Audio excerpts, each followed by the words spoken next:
لا حول ولا قوة إلا بالله العلي العظيم.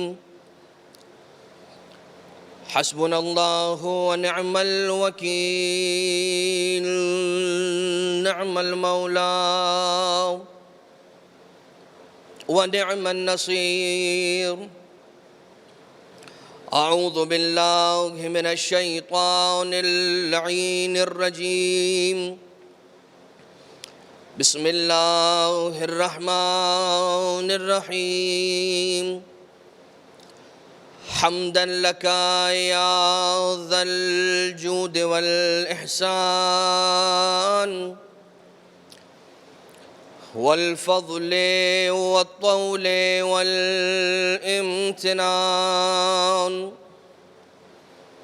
وصلاة وسلاما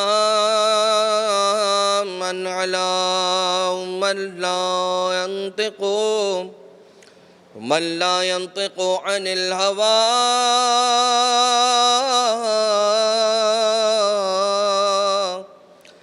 إن هو إلا وحي يوحى. حبيب قلوبنا وشفيع ذنوبنا وطبيب نفوسنا، مولانا ومولى الثقلين، جد الحسن والحسين، أبي القاسم المصطفى محمد، اللهم صل على محمد وعلى آله الذين أذهب الله عنهم الرجس وطهرهم تطهيرا. اللهم صل على محمد وعلى محمد. لا سيما على الإمام المنتظر والحجة الثاني عشر، واللعنة الدائمة الباقية على أعدائهم ومنكري فضائلهم وغاصبي حقوقهم من الأزل إلى قيام يوم الدين. أما بعد، فقد قال إمام زماننا عجل الله تعالى فرجه الشريف: اللهم إني أفتتح الثناء بحمدك وأنت مسدد للصواب بمنك. مومنین اور مومنات، پروردگار عالم کا شکر ادا کرتے ہیں کہ اس نے ہمیں اتنی مہلت عنایت فرمائی، اتنی زندگی عنایت فرمائی، اتنی سانسیں نصیب کر دیں کہ پچھلے سال ماہ رمضان کے گزرنے کے بعد سے لے کر ایک اور ماہ رمضان اس نے ہمیں نصیب فرما دیا۔ یقیناً مقام شکر ہے، مقام حمد ہے رب ذوالجلال کے لیے کہ اس نے ایک مرتبہ پھر ہمیں یہ موقع دیا کہ اس مبارک مہینے میں اس کے مہمان قرار پا رہے ہیں۔ عزیزان محترم، پہلی شب ہے ماہ رمضان المبارک کی، اور یہ پروردگار عالم کا افضل مہینہ، یہ مبارک مہینہ رمضان المبارک آج سے شروع ہو رہا ہے، آج جس کی پہلی رات ہے۔ عزیزان محترم، روایتوں کے اندر اس طرح سے بیان ہوا ہے کہ لا تقولوا ھذا رمضان ولا جاء رمضان ولا ذهب رمضان، یہ نہ کہو کہ یہ رمضان ہے، رمضان آ گیا، رمضان چلا گیا، یہ نہ کہا کرو، اس طرح سے نہ کہا کرو، اس لیے لأن الرمضان اسم من اسماء اللہ تعالی، اس لیے کہ لفظ رمضان یہ اللہ کے ناموں میں سے ایک نام ہے۔ لہٰذا اگر ماہ مبارک رمضان کہا جا رہا ہے تو گویا مفہوماً یہ کہا جا رہا ہے کہ ماہ مبارک اللہ، کہ رمضان اللہ کے ناموں میں سے ایک نام ہے۔ اور بیان کرنے والوں نے مختلف انداز سے اس لفظ رمضان کے یا رمضان المبارک کے مختلف معانی بیان کیے ہیں۔ من جملہ ایک معنی تقریب ذہن کے لیے، ذہنوں کو آمادہ کرنے کے لیے، اور ایک اس مہینے کی عظمت اور اس کی فضیلت کا ایک پہلو آپ کی خدمت میں پیش کرنے کے لیے عرض کرنا چاہوں گا کہ بیان کرنے والے علماء یہ بیان کرتے ہیں کہ رمضان کا معنی جلا دینا ہے۔ تو اگر اس لفظ رمضان کا معنی جلانا ہے تو پھر حریق کا معنی بھی تو جلانا ہے، حرق کر دینا، جلا دینا، حریق، اطفاء الحریق جسے کہا جاتا ہے کہ آگ کو بجھانا۔ لیکن حریق میں اور لفظ رمضان میں فرق کیا ہے، یا ان کے معنی میں فرق کیا ہے کہ حریق کیسا جلانا ہے اور رمضان کیسا جلانا ہے؟ جب آپ حریق کی بات کریں گے، لغت عرب میں جائیں گے، نحو عرب کے اندر جائیں گے، فصاحت و بلاغت عربیہ کے اندر جائیں گے، تو پھر وہاں پر آپ کو یہ معنی پتہ چلے گا کہ حریق ایسا جلانا ہے کہ جلنے کے بعد اس کی راکھ باقی رہتی ہے، کچھ اس کی روئنز ہوتی ہیں، کچھ اس کی باقیات ہوتی ہیں کہ جو بچ جاتی ہیں جلنے کے بعد۔ لیکن رمضان ایسا جلانا ہے کہ جو چیز جلائی جا رہی ہے وہ پھر وجود ہی نہیں رکھتی، ختم ہو جاتی ہے، اس طرح سے جلتی ہے کہ اس کی کوئی باقیات نہیں بچ جاتی ہیں، حتیٰ اس کے ایشز بھی نہیں بچتے۔ تو علماء بیان کرتے ہیں کہ یہ مہینہ وہ مہینہ ہے کہ جس مہینے کے اندر پروردگار عالم نے وعدہ کیا ہے کہ میں اپنے بندوں کو مغفرت عطا کروں گا، انہیں معافی نصیب کروں گا، انہیں معافی عطا کروں گا ان کے گناہوں سے۔ اور جب اس پہلو کو ہم اس معنی رمضان کے ساتھ ملاتے ہیں تو یہ بات نتیجے کے طور پہ ہمارے سامنے آتی ہے کہ پروردگار عالم گویا اپنے بندوں کی لغزشوں کو اور گناہوں کو ایسے مٹا دینے والا ہے کہ جیسے ان کی کوئی باقیات نہیں بچیں گی۔ تو پھر اس مہینے کے اندر ہمیں کتنا خیال رکھنا ہے، اور اس مہینے کے اندر رب ذوالجلال سے مغفرتوں کو طلب کرنے کے بعد اپنے آپ کو کیسا بنا لینا ہے کہ پھر دوبارہ سے اللہ کی معصیت کے راستے پر نہیں آنا۔ یہ ایک بات آپ کی خدمت میں ہم نے عرض کی۔ آج انشاءاللہ جو باقاعدہ موضوع کا آغاز ہم نے کرنا ہے، اس سے قبل دو تین باتیں آپ کی خدمت میں آج کی رات کے اعمال اور کل کے دن کے اعمال کے اعتبار سے پیش کرنا چاہتا ہوں۔ عزیزان محترم، آج کی رات وہ عظیم رات ہے جو ماہ مبارک رمضان کی پہلی رات ہے، اور علماء کرام نے ائمہ طاہرین علیہم الصلاۃ والسلام کی حدیثوں کو نقل کرنے کے ذریعے سے ائمہ طاہرین علیہم السلام کی تعلیمات بیان کی ہیں کہ ہمیں اس رات کو کس طرح سے گزارنا چاہیے۔ اس رات کے کچھ اعمال ہیں، آج ہی کی رات کے کچھ اعمال ہیں، اور وہ اعمال یوں ہیں۔ نمبر ایک، انسان غسل انجام دے، اور جب انسان غسل انجام دے لے تو اس کے بعد 30 چلو پانی اپنے سر پر ڈالے۔ غسل کرنے کا اجر یا اس کی تاثیر الگ ہے، اور 30 چلو کہ جس کو تقریباً ایک جگ اگر ہم کہیں گے تو ٹھیک رہے گا، 30 چلو پانی یا ایک جگ پانی اپنے سر پر ڈالنا، ان دونوں اعمال کی جزا اور ان کی تاثیر الگ الگ ہے، جدا جدا ہے۔ من جملہ جو شخص آج کی رات پہلی رمضان المبارک کی شب میں غسل انجام دیتا ہے، وہ آئندہ آنے والے سال میں، پورے سال میں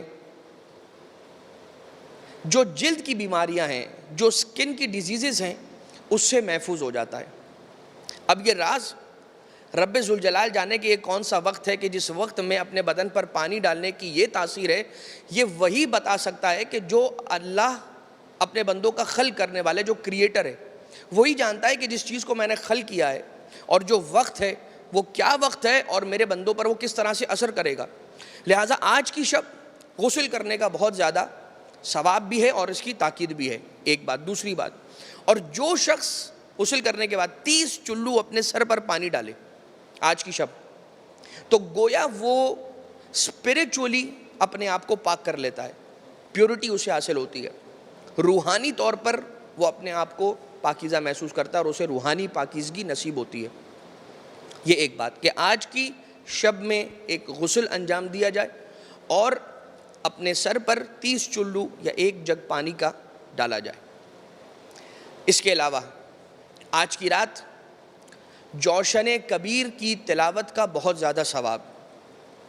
سید الساجدین آقا زین العابدین علیہ الصلاۃ والسلام مولا ارشاد فرماتے ہیں کہ جو شخص آج کی رات جوشن کبیر کی تلاوت کرے گا بلکہ میں اگر اپنے الفاظ میں کہنا چاہوں تو یوں کہوں گا کہ جسے آج کی رات دعائے جوشن کبیر کی تلاوت کی توفیق اللہ کی بارگاہ سے مل جائے تو یہ وہ شخص ہوگا کہ جسے پروردگار شب قدر دیکھنا نصیب کرے گا.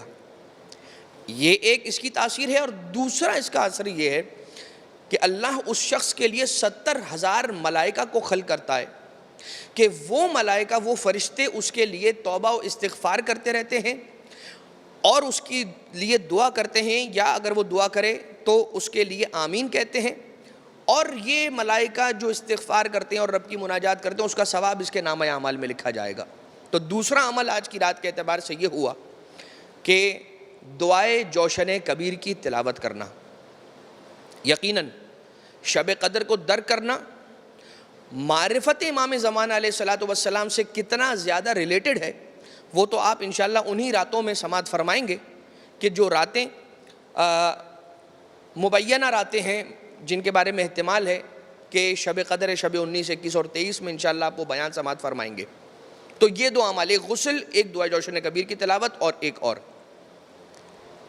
زیارت امام حسین علیہ السلام کا پڑھنا. اگرچہ روایت میں یہ آیا ہے کہ مولا حسین علیہ السلام کی قبر پر خود کو پہنچائے، لیکن چونکہ حالات کی وجہ سے ہم اس وقت مجبور ہیں کہ نہیں پہنچ پائیں گے مولا حسین آقا علیہ السلام کے روضہ اطہر پر، آپ کی قبر مطہر پر، تو کم سے کم اتنا تو ضرور کیا جا سکتا ہے کہ اپنے گھر کی چھت پر چلے جائیں کھلے آسمان کے نیچے اور مولا کے روضے کا رخ کر کے السلام علیکہ یا ابا عبداللہ الحسین، یا وہ زیارت کہ جو زیارت وارثہ ہے یا زیارت عاشورہ کی تلاوت کرنے کے ذریعے سے مولا کو سلام عرض کریں.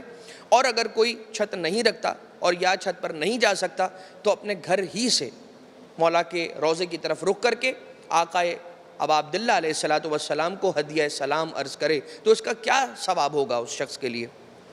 اس سال کے اندر، اس آنے والے سال میں، اس سال سے اگلے ماہ رمضان المبارک کے آنے تک کے درمیان میں، اس سال میں جتنے افراد حج کرنے والے ہیں ان کے ثواب کے برابر ثواب اس کے نامہ اعمال میں لکھ دیا جائے گا.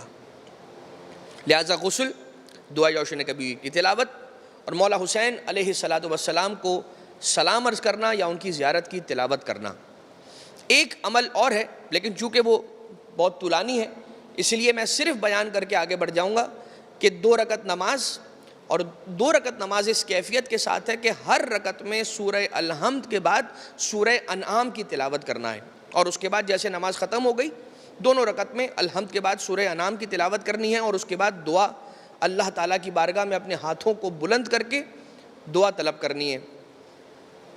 تو اس کی تاثیر یہ ہوگی کہ پروردگار اسے ہر غم سے دور کر لے گا، اور جو جو خوف اس کے دل میں ہے وہ خوف پروردگار عالم اس کے دل سے دور کر دے گا. لہٰذا آج کی رات کے اعمال کے اعتبار سے آپ نے یہ بیان سماعت فرمایا، اور کل کا دن ماہ رمضان المبارک کا پہلا دن، اس کے جو مختصر اعمال ہیں ان میں پھر سے غسل ہے، اور خاص طور سے جس طرح سے یہ غسل ہے آج کی رات، بالکل اسی طرح سے غسل اور 30 چلو پانی سر پر ڈالنا کل کے دن کے اعمال میں بھی ہے.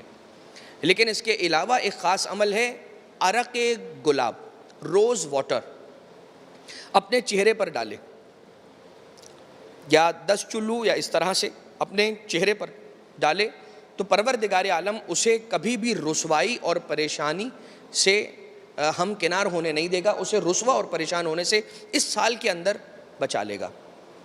اور اگر کوئی شخص اپنے سر پر عرق گلاب کو ڈالے کل کے دن میں تو پھر پروردگار عالم اس کی عقل کو زائل ہونے سے بچا لے گا اور اس کی عقل کو محفوظ کر لے گا اگلے 1 سال کے لیے. اس کے علاوہ کل کے دن میں خوشبو کا لگانا بھی بہت زیادہ تاکید ملتی ہے، اور یہ وہ آداب ہیں کہ جو روایات ائمہ اطہار علیہم السلام کے اندر ملتے ہیں کہ جنہیں ہم نے ضروری سمجھا کہ جن کا موقع آج ہی کی رات اور کل ہی کے دن تھا. اگر یہ موقع گزر جاتا تو پھر یہ باتیں رہ جاتی اور ممکنہ طور پر مومنین ایک بڑے خیر سے شاید محروم ہو جاتے، لہٰذا ہم نے ضروری سمجھا کہ اسے آپ کی خدمت میں عرض کر دیا جائے. اس کے بعد باقاعدہ اس عنوان کا آغاز کرنے لگے ہیں رب ذوالجلال کی توفیق طلب کرتے ہوئے اور ائمہ اطہار علیہم السلام کے فضل کو چاہتے ہوئے کہ جس عنوان کا نام ہے شرح دعائے افتتاح. دعائے افتتاح ماہ رمضان المبارک میں ہر رات پڑھنے کی تاکید آئی ہے، اور یہ وہ دعا ہے کہ جس دعا کو تعلیم فرمایا ہے ہمارے اور آپ کے مولا و آقا صاحب العصر والامر والزمان عجل اللہ تعالی فرجہ الشریف نے. آپ کے نائب خاص، تیسرے نائب خاص جناب عثمان ابن سعید، آپ نے اس دعا کو نقل فرمایا امام زمانہ عجل اللہ تعالی فرجہ الشریف سے، کہ جس دعا کو پھر نقل کیا شیخ صدوق نے بھی، اور ان کے بعد آنے والے جتنے علماء کرام ہیں، سید ابن طاؤس نے اپنی کتاب اقبال الاعمال کے اندر بھی نقل کیا، شیخ کفعمی نے اپنی کتاب مصباح کے اندر بھی اسے ذکر کیا ہے، اور شیخ عباس قمی نے رحمۃ اللہ تعالی علیہ فخر المحدثین نے اپنی کتاب مفاتیح الجنان کے اندر بھی اس دعائے افتتاح کو نقل کیا ہے. اور تقریباً علماء کرام کا یہ کہنا ہے کہ یہ دعائے معصور ہے. معصور یعنی کہ دعاؤں اور زیارتوں کی دو قسمیں.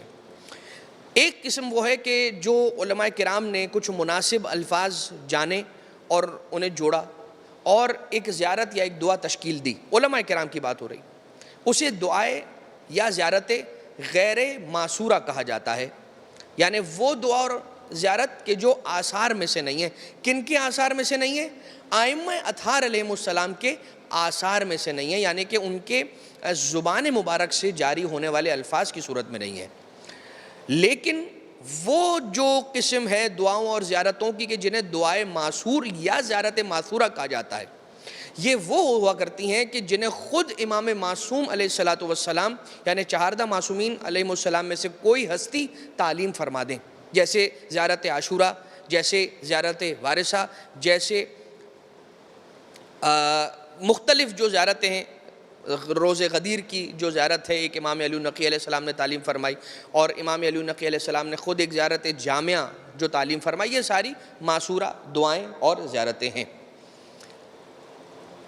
اچھا، اب اگر کوئی یہ سوال کرتا ہے کہ کیا دلیل ہے کہ یہ الفاظ امام زمانہ علیہ السلام کے، تو ایک تو یہ کہ جو سلسلہ سند چلتا چلا آ رہا ہے کہ جو مولا امام زمانہ علیہ السلام کے نائب خاص نے نقل کی خود امام زمانہ علیہ السلام سے، اور مولا کا پیغام لوگوں تک پہنچایا کہ اس دعا کی ماہ رمضان کی ہر شب میں تلاوت کی جائے، اور جو شخص اس دعا کی تلاوت کرتا ہے ملائکہ اس دعا کو سنتے ہیں اور اس کے حق میں دعا کرتے ہیں اور اس کے لیے استغفار کرتے ہیں.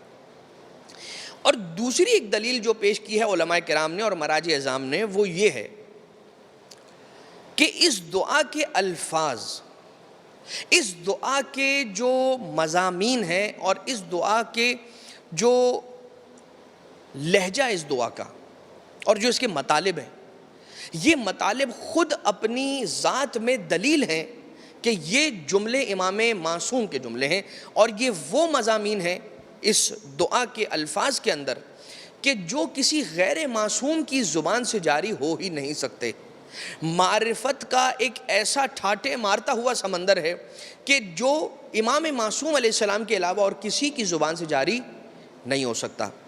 اور اس باب کے اندر گفتگو کرنے کی تو بہت زیادہ گنجائش ہے کہ علماء کرام نے کس انداز سے اس ردم کو، اس ٹون کو فیل کر کے بتایا ہے کہ کلام معصوم علیہ السلام کی ٹون اس طرح کی ہوتی ہے، یا کلام معصوم علیہ السلام کا ایسا رنگ ہوتا ہے. یہ کون سمجھ سکتا ہے کہ جس نے ساری زندگی اپنے آپ کو اسی بات کے لیے وقف کر دیا ہو کہ میں نے کلام معصوم پڑھنا ہے اور پڑھانا ہے اور یاد کرنا ہے اور اسی کو آگے بڑھانا ہے، لوگوں تک پہنچانا ہے. ایسے علماء کرام گزرے ہیں کہ جن کا اٹھنا بیٹھنا سونا جاگنا اوڑھنا بچھونا صرف اور صرف کلام معصوم ہے، یعنی کہ احادیث ائمہ اطہار علیہ السلام. اسی میں کا ایک واقعہ شیخ عباس قمی رحمۃ اللہ تعالیٰ علیہ کا بہت مشہور ہو گیا اب تو وہ واقعہ، اور آپ نے شاید سن بھی رکھا ہو یہ واقعہ، کہ اتنا لکھا کرتے تھے اپنے قلم سے سارا دن. آپ کو کیا کہا جاتا ہے؟ آپ کا لقب، آپ کا ٹائٹل کیا ہے؟ فخر المحدثین. نیریٹرز یا ٹریڈیشن جو بیان کرنے والے ہیں، محدث افراد ہیں جو امام کی حدیثوں کو بیان کرتے ہیں اور جمع کرتے ہیں اور جس کے لیے اتنی مشقت اٹھاتے ہیں. انہیں محدث کہا جاتا ہے. اور جو فخر المحدثین ہیں کہ جن پر محدثین فخر کرتے ہیں انہیں شیخ عباس قمی کہا جاتا ہے. شیخ عباس قمی ایک مرتبہ آپ کا بیٹا بیمار ہوا. یہ کلام معصوم کی کیا تاثیر ہے, امام کا کلام کتنا اس کا ویٹ ہے, اس کے اندر کتنی اللہ تعالیٰ نے تاثیر رکھی ہے, اس کا کیا معجزہ ہے, وہ آپ کی خدمت میں عرض کر رہا ہوں. شیخ عباس قمی کا بیٹا بیمار ہوا اور ایک مرتبہ نوبت یہ آئی کہ زوجہ شیخ عباس قمی نے کہا کہ میں بیٹے کے لیے جوشاندہ تیار کر کے لے کر آتی ہوں کہ جس سے اس بچے کی بیماری اور مرض کو دور کرنے کا سامان کر سکیں گے. جیسے ہی شیخ عباس قمی نے دیکھا ایک مرتبہ سامنے پڑا ہوا ایک گلاس, اس کے اندر پانی ہے. زوجہ گئی ہیں باورچی خانے میں جوشاندہ لانے کے لیے, بیٹے کے لیے دوائی بنانے کے لیے گئی ہیں, اور شیخ عباس قمی نے اتنی دیر میں یہ کیا کہ وہ جو گلاس سامنے رکھا ہوا تھا اسے اٹھایا, اپنی انگلی اس میں پھیرنے لگے, اور اس کے بعد وہ انگلی پھیرا ہوا پانی اپنے بیٹے کو دینے لگے اور کہنے لگے بیٹا پی لو, اس میں تمہیں شفا مل جائے گی. جیسے ہی زوجہ شیخ عباس قمی نے آ کر دیکھا تو ایک مرتبہ پریشان ہوئی, حیران ہوئی, اور کہنے لگی کہ میں جوشاندہ لینے گئی تھی, آپ بیٹے کو پانی کیوں پلا رہے ہیں؟ کہنے لگے کہ تم یہ جانتی ہو کہ یہ وہ انگلیاں ہیں کہ جن انگلیوں سے میں نے سالوں تک اہل بیت اطہار کی حدیثوں کو, یعنی ان کے زبان مبارک سے جاری ہونے والے مبارک اور نورانی کلام کو لکھا ہے. اتنا کلام معصوم لکھنے کے بعد کیا ان انگلیوں میں اتنی بھی تاثیر پیدا نہیں ہوگی کہ کسی مریض کو شفا مل جائے؟ یقیناً سوچنے کا مقام ہے. سوچئے وہ انگلیاں کہ جو امام کا کلام لکھ رہی ہیں, وہ انگلیاں کہ جو امام معصوم کے ورڈز اور سینٹنسز اور زبان مبارک سے نکلنے والے جملوں کو لکھ رہی ہیں انگلیاں, ان انگلیوں کا یہ کمال ہے, تو سوچئے ان جملوں کی کیا عظمت ہوگی, وہ جملے کس معراج پر ہوں گے. ٹھیک ہے, اچھا یہی بات دعاؤں کے لیے بھی ہے. کن دعاؤں کے لیے؟ کہ جو دعا اماموں نے تعلیم فرمائی ہے. خود مولا امیر کائنات حلال مشکلات آقا علی ابن ابی طالب علیہ السلام ارشاد فرماتے کہ الدعاء نور السماوات والارض, دعا جو ہے نا وہ زمینوں اور آسمانوں کا نور ہے. شیخ عباس قمی ہے, مشہد مقدس ہے, اور رات کی تاریکی ہے, اور ایک گلی سے گزر رہے ہیں, اور دیکھا کہ دور کہیں ایک لائٹ ہے, ایک فلیش ہے کہ کبھی چمکتا ہے کبھی بجھتا ہے, کبھی چمکتا ہے کبھی بجھتا ہے. ایک مرتبہ وہ اس روشنی کا پیچھا کرتے کرتے وہاں جب پہنچے تو ایک شخص کو دیکھا کہ جس کے لبوں سے یہ روشنی نکلتی تھی, جب وہ اپنے لبوں کو کھولتا تھا تو وہ روشنی نکلتی تھی, اور جب خاموش ہو جاتا تھا تو وہ روشنی بجھ جاتی تھی. پوچھا کہ تو کیا کر رہا ہے؟ کہا میں اپنے رب سے مناجات کر رہا ہوں, میں اپنے رب کی بارگاہ میں دعا کر رہا ہوں. دعا زمینوں اور آسمانوں کا نور ہے. یقیناً یہ نور ہر کسی کو نظر بھی نہیں آ سکتا, ایسا ہو کہ جس نے اپنے آپ کو رب ذوالجلال کے لیے اتنا خالص کر لیا ہو, ایسا ہو کوئی کہ جس نے ائمہ اطہار علیہ السلام کی اطاعت کے لیے اپنے آپ کو اتنا ڈیووٹڈ کر دیا ہو, اور یہ ٹھان لی ہو کہ میں نے سوائے امام معصوم کے کلام کے اور کسی کی بات پر اور کسی کے قیاس پر اور کسی کے کلام پر عمل نہیں کرنا. میں نے سوائے امام معصوم علیہ السلام یا جو امام کی تعلیمات کو بیان کرتے ہیں ان کی تعلیمات کے علاوہ میں نے اور کسی کا در نہیں کھٹکھٹانا. میں نے اپنے لیے کوڈ آف لائف سوائے امام معصوم علیہ السلام کے در کے اور ان کی ٹیچنگز کے علاوہ اور کسی سے نہیں لینا, تو پھر اس کی روح معراج کی طرف بڑھنا شروع کر دیتی ہے اور بڑھتی چلی جاتی ہے. لہٰذا دعا کا یہ کمال ہے کہ دعا زمینوں اور آسمانوں کا نور ہے. اور یہ کیوں نورانی چیز ہے؟ اس لیے کہ یہ نور رب ذوالجلال تک انسان کو پہنچانے کا کام کرتی ہے. دعا چونکہ اللہ سے جڑی ہوئی چیز ہے, لہٰذا اللہ زمین و آسمان کا نور ہے, لہٰذا جو چیز اس سے جڑتی چلی جائے گی وہ بھی زمین و آسمان کا نور ہو جائے گی. تو پھر سوچئے کہ جن ہستیوں کو اللہ نے یہ کہا کہ یہ اس کا چہرہ اس کا نہیں وجہ اللہ ہے, اس کی زبان اس کی نہیں لسان اللہ ہے, اس کے ہاتھ اس کے نہیں ید اللہ ہے, اگر ہم انہیں نور کے پیکر کہتے ہیں تو پھر کسی کو یقین کرنے میں دشواری کیوں ہوتی ہے؟ جنہوں نے اپنے آپ کو اللہ سے اتنا خالص کر لیا اور اتنا جوڑ لیا کہ جو اللہ کی مرضی کے علاوہ اور کوئی کام انجام نہیں دیتے, یقیناً پروردگار عالم بھی انہیں نورانی ہستیاں بنا دیا کرتا ہے جیسا کہ ائمہ معصومین علیہ الصلوۃ والسلام. لہٰذا اس دعا کی طرف بڑھتے ہیں جو امام زمانہ علیہ الصلوۃ والسلام کے الفاظ بھی ہیں اور خود مولا امام زمانہ عجل اللہ تعالیٰ فرجہ الشریف کی زبان مبارک سے آپ کی غیبت کا مرثیہ ہے. البتہ یہ مرثیے کے جملے بالکل آخر دعا میں آئیں گے، لیکن اس دعا کے سٹرکچر کو ذرا سا آج ہم بیان کرتے ہیں اور اس کے بعد وقت چونکہ اپنے اختتام کے بالکل قریب ہو رہا ہے اور پھر دو جملے مصائب کے بھی آپ کی خدمت میں عرض کرنے، صرف اس دعا کا جو ایک سٹرکچرل آؤٹ لائن ہے وہ آپ کی خدمت میں عرض کر دیا جائے کہ اس کے 31 سٹینزاز ہیں. 31 سینٹنسز تو ہم نہیں کہہ سکتے کیونکہ عربی اعتبار سے وہ 31 جملے نہیں بنیں گے، زیادہ بنیں گے، لیکن اگر ہم سٹینزاز کہیں گے تو بالکل ٹھیک رہے گا. 31 اس دعا کے سٹینزاز ہیں جن میں سے 19 سٹینزاز صرف اور صرف حمد خدا پر بیس کرتے ہیں. 31 فصلوں میں سے امام زمانہ علیہ الصلوۃ والسلام نے 19 فصلوں میں اللہ کی حمد و ثنا کی ہے اور پھر 5 وہ سٹینزاز ہیں کہ جن سٹینزاز کے اندر امام معصوم محمد و آل محمد علیہ الصلوۃ والسلام پر درود کے بھیجنے کی دعائیں اور ان پر سلامتی کا پیغام ہے، اس کی دعائیں ہیں. اور پھر آخری کے جو 7 سٹینزاز ہیں اس میں امام زمانہ علیہ السلام نے دعا کے جملے بھی شامل کیے ہیں اور اپنی غیبت کا مرثیہ مولا نے خود اپنی زبان مبارک سے پڑھا ہے. آغاز کرتے ہیں اور انشاءاللہ کوشش یہ رہے گی کہ اس دعائے افتتاح کی شرح کے دوران جتنی بھی انشاءاللہ اب ایام اور راتیں رہ گئی ہیں گفتگو کی، تو طول گفتگو کے دوران بات کو سادہ اور آسان رکھنے کی کوشش کی جائے گی. اگرچہ بات کو ٹیکنیکل کیا جا سکتا ہے اصطلاحات کو بیان کرنے کے ذریعے سے اور خاص ٹرمینالوجیز کو لانے کے ذریعے سے، لیکن چونکہ روزے بھی رکھنے ہیں اور اس کے بعد یہ وقت خستگی کا وقت ہوتا ہے کہ افطار کے بعد جب انسان بیٹھا ہوتا ہے تو اس وقت ہلکی ہلکی سی ایسی نیند آ رہی ہوتی ہے کہ انسان کا دل چاہ رہا ہوتا ہے کہ ایک چھوٹا سا نیپ لے لے. لہٰذا تھکن کی اور خستگی کی وجہ سے انشاءاللہ بات کو بہت زیادہ مشکل نہیں کیا جائے گا، آسانی کے ذریعے سے بات جو سمجھ میں آئے اسے آپ کی خدمت میں پیش کرنے کی کوشش کی جائے گی. پہلا جملہ تبرک کے طور پر آپ کی خدمت میں بیان کر دیں. بسم اللہ الرحمن الرحیم. اللہم انی افتتح الثناء بحمدک. اے میرے اللہ، میں تیری ثنا کے ذریعے سے بات کا آغاز کرتا ہوں. تیری ثنا تیری حمد کے ساتھ کروں گا. ایسا کیوں کہا گیا کہ تیری ثنا تیری حمد کے ذریعے سے؟ اس لیے کہ ثنا کے اندر اوریجنیلٹی بھی ہو سکتی ہے اور آرٹیفیشیلٹی بھی ہو سکتی ہے. یعنی ثنا تعریف ہے، لیکن یہ تعریف ایسی ہے کہ جو تعریف شاید اوریجنل ہو، اور کچھ ایسے مواقع ہوتے ہیں کہ ایسی تعریف کہ جو آرٹیفیشل تعریف کہی جاتی ہے اس کے لیے بھی عربی زبان کے اندر لفظ ثنا استعمال ہوتا ہے. لیکن یہاں پر امام نے صرف یہ نہیں کہا کہ میں تیری ثنا کرتا ہوں، فرمایا کہ میں تیری حمد کے ذریعے سے تیری ثنا کرتا ہوں. اور حمد کیا ہے؟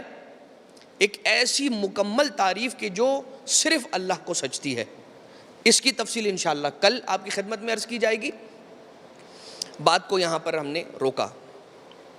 آپ سوچئے حالت امن میں اللہ کی حمد کرنا بڑا آسان ہے.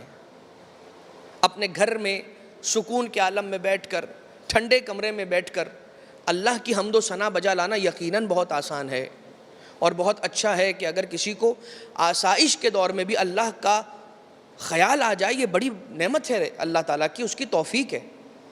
لیکن سوچئے ذرا ان ہستیوں کو کہ جنہوں نے خوف کے عالم میں اللہ کو پکارا اور وہاں پر بھی اللہ کو نہیں بھولے. یہ وہ ہستیاں ہیں کہ جو کربلا والی ہستیاں ہیں.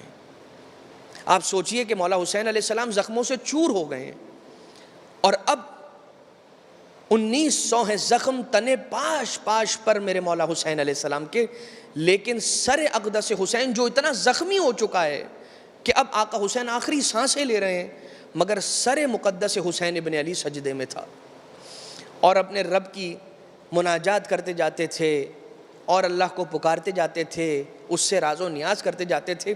کسی نے کہا کہ حسین گزر گئے یا ابھی زندہ ہیں؟ ملعون شمر آگے بڑھا، اس نے کہا کہ میں بتاتا ہوں کہ حسین میں رمق جان باقی ہے یا نہیں ہے۔ ایک مرتبہ بآواز بلند یہ اعلان کرنے لگا، کہنے لگا جاؤ خیام حسینی پر حملہ کر دو۔ یہ سننا تھا۔ ایک مرتبہ زہرا کا لال لرزہ طاری ہوا ہے اور کہنے لگے خبردار خیموں کی جانب کوئی آنکھ اٹھا کر نہ دیکھنا، علی کا لال ابھی زندہ ہے، اگر کسی نے خیموں کی جانب حملہ کرنے کا سوچا ذوالفقار کے ذریعے سے اس کی گردن کو جدا کر دیا جائے گا، مگر میرا سلام ہو غریب زہرا حسین ابن علی پر مولا، آپ جب اس دنیا سے رخصت ہو گئے خیموں کو جلایا گیا، سید سجاد کو بیڑیاں لگائی گئی، بیویوں کی چادروں کو چھینا گیا، ارے سکینہ کے گوشواروں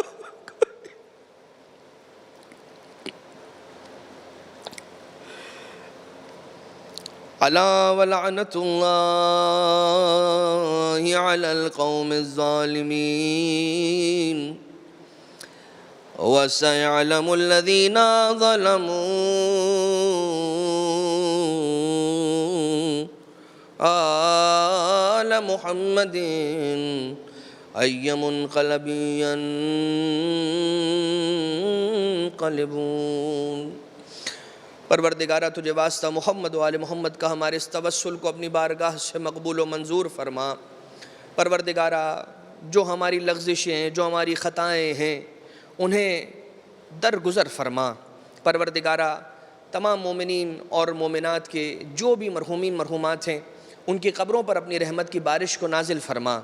اے خدا یہ جو وبا ہے، یہ جو وائرس ہے، پروردگار جتنے اس دنیا میں اللہ کے بندے بستے ہیں تمام کو اس وبائی مرض سے محفوظ فرما، جتنے مریض ہیں انہیں شفائے کلی عنایت فرما۔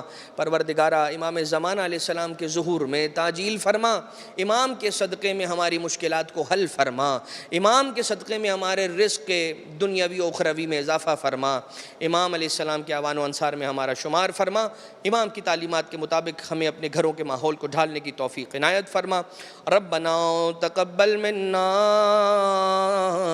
انک انت السمیع العلیم بجاہ محمد و آلہ الطیبین الطاہرین۔